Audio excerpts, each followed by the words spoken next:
Eu estou até gostando do meu cabelo assim, né? O que vocês acham? Uso boné ou não uso boné? Não vou usar boné. Mas enfim, vou tomar minha água aqui. Beba água, se você não bebe água, a água faz bem para a saúde. O seu organismo agradece e, no meu caso aqui, ajuda a empurrar, a digerir toda a maracutaia, o lixo evangeliquez que ressurge das entranhas do submundo, do underground, e eu acabo aqui colocando algumas coisas para abrir o teu olho. E por falar em abrir os olhos, eu recebi uma mensagem essa semana aí de uma seguidora, né, do Instagram e do canal que acompanha o nosso trabalho, que é do meio também, já foi na verdade do meio Penteca, entre tantas, né? Eu lembrei agora da Anne que mandou essa mensagem dizendo: Zaio, não para, continua, esse é o propósito, está abrindo o olho de muita gente e a gente precisa que você permaneça fazendo vídeo, porque dá vontade de parar? Dá. Então eu agradeço a Anne aí, em nome dela, todos os demais seguidores que acompanham o nosso canal. Tamo junto por um Brasil e um mundo melhor. Quem não me conhece, eu sou o Zaio, você está no meu canal Fala Zaio. E a pergunta de sempre, como é que vão vocês? Estão todos bem? Imagino que sim. Todos correndo atrás do prejuízo, né? Tentando resolver os problemas. Afinal, estamos numa quarentena aí e não sabemos aonde isso vai parar. Mas enfim, o vídeo de hoje se trata de um testemunho. Alguns aí até acharam que tinha parado, né, a série dos testemunhos. Não, a gente vai continuar. Manda o seu testemunho lá no Instagram, né, através do direct, ou também pode ser através do e-mail que está lá no Instagram também, aqui na descrição do vídeo, e a gente vai ler o seu testemunho de experiência boa, né, ou negativa ou positiva, nesse contexto evangeliquez, e se a gente vê que vale a pena, a gente vai jogar aqui e tornar a sua história em vídeo. Então manda para nós lá e a nós, beleza? E bora pro testemunho dessa segunda-feira. Espero que você venha a ser edificado e que você possa abrir os olhos e entender um pouquinho mais como funciona a patifaria nesse meio evangeliquez. É óbvio que eu vou aqui preservar o nome, né? Enfim, eu vou cortar e tirar fora alguma coisa. Lembrando que eu sempre mantenho o sigilo total, tá? Você pode mandar o seu testemunho descansado. Diz assim: venho através desta por meio te falar um negócio que aconteceu há mais de 30 anos numa cidade bem próxima onde você foi pastor. Esse me conhece, né? Sabe que eu fui pastor em algum lugar por aí. Trata-se da cidade de... Aí tem o nome ali. Sempre quis abrir sobre esse assunto, mas nunca tive com quem. Graças a Deus que te levantou bem. Graças a Deus que te levantou bem. Sei que já se passou muito tempo, mas ocorreu que o meu pai, na época, em 1982, era presbítero em Praia Grande, sul do estado, e foi transferido para Campo Alegre, aonde o templo ainda somente nas paredes e no tijolo. Ele inaugurou esse templo em 1983, ano daquela enchente feia. Pois bem, eu era menino ainda de 10 anos de idade e não entendi nada do que estava acontecendo, mas de repente simplesmente vi meus pais e meus irmãos mais velhos carregarem a mudança e voltamos para a nossa cidade de origem, Rio Negro, Paraná. Depois de alguns anos, quando já era jovem, eu comecei a tomar conhecimento da causa e fiquei sabendo de que meu pai fora expulso do ministério,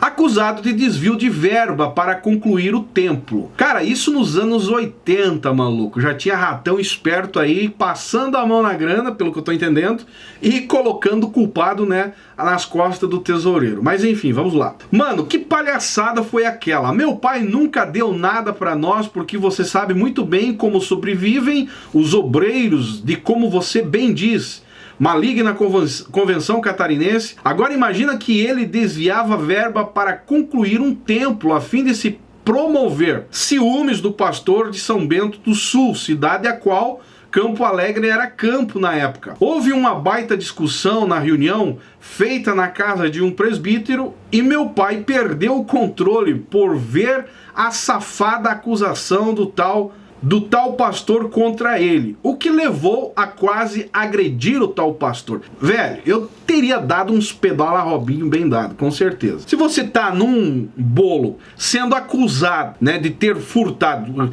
ter roubado, desviado grana, e você sabe que a tua consciência está tranquila, tem pessoas que baixariam a cabeça e iriam embora. Eu, no meu caso, maluco, eu ia partir para a defesa. E daí só Deus sabe o que pode acontecer. Se você acha que isso não é viável, o problema é seu. Coma pouco e saia de fininho aí sem passar vergonha.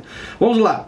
Fomos simplesmente expulsos, ficamos à mercê da vida, passamos necessidade, fome, era comum. Lembro-me de uma vez que cheguei em casa e pedi comida para minha mãe e ela me disse o seguinte: temos que esperar o teu pai chegar em casa. Ele trouxe dinheiro, a mãe vai à mercearia comprar alguma coisa para nós comer. E é revoltante. Meu pai foi expulso, mesmo sem provas. O tal pastor foi enviado para as missões à Argentina como punição. Atitude normal, você conhece muito bem, e que nós nos virássemos pela vida.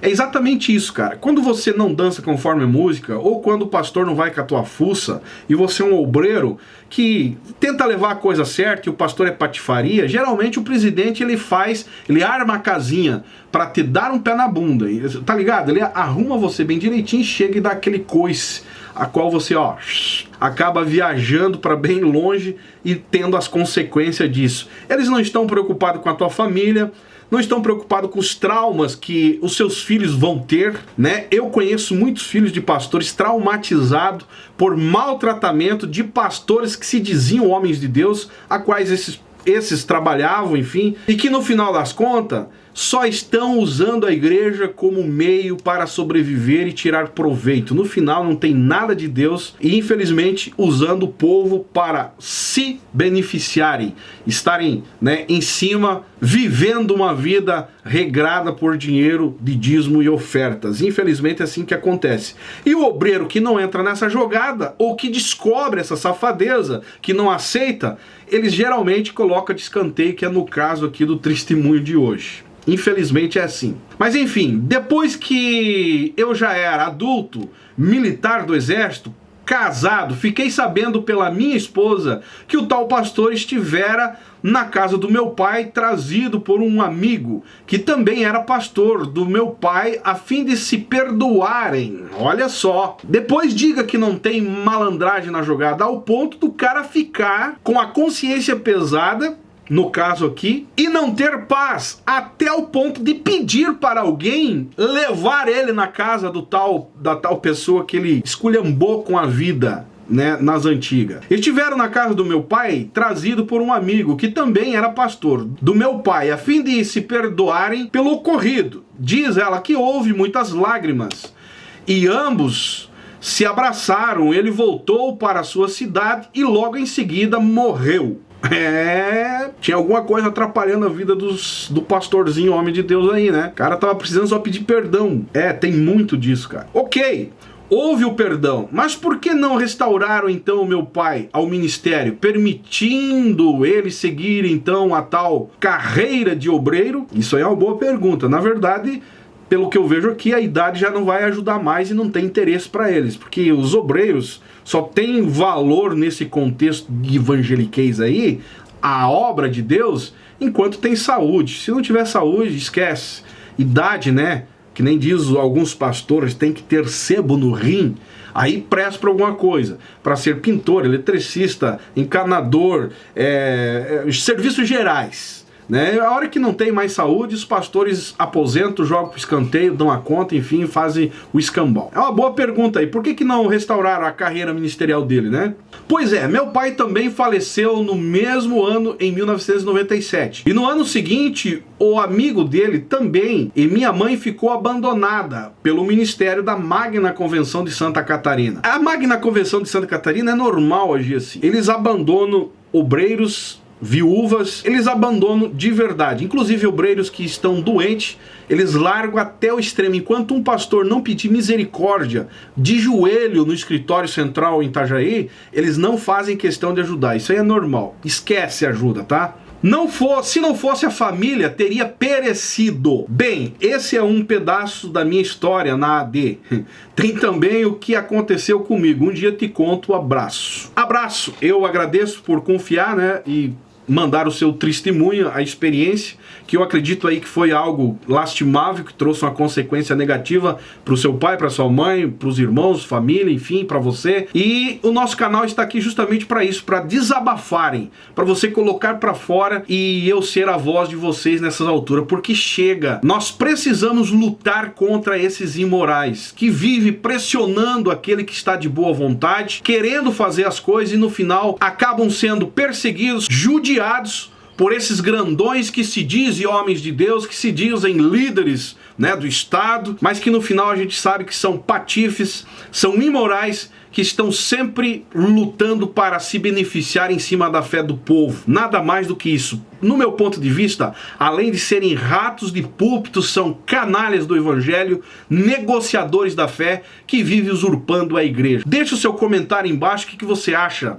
Se você já teve alguma experiência, se teu pai, a tua mãe, ou talvez até você mesmo já teve alguma experiência negativa a esse nível, deixa embaixo registrado como que você superou, que isso vai ajudar muitas pessoas que estão aqui ouvindo o nosso canal, estão aqui assistindo, acompanhando o nosso trabalho. E se você tem alguma experiência também que queira compartilhar, nos procure lá no Instagram, eu agradeço. Também não esqueça de seguir nós lá no Instagram da nossa lojinha, onde você vai adquirir os nossos produtos, aonde você pode usar um boné desse também para oprimir os imorais, camisetas que a gente tem, os nossos produtos, e eu vou ficar feliz e agradecido. Canal Fala Zay, estamos juntos por um Brasil e um mundo melhor.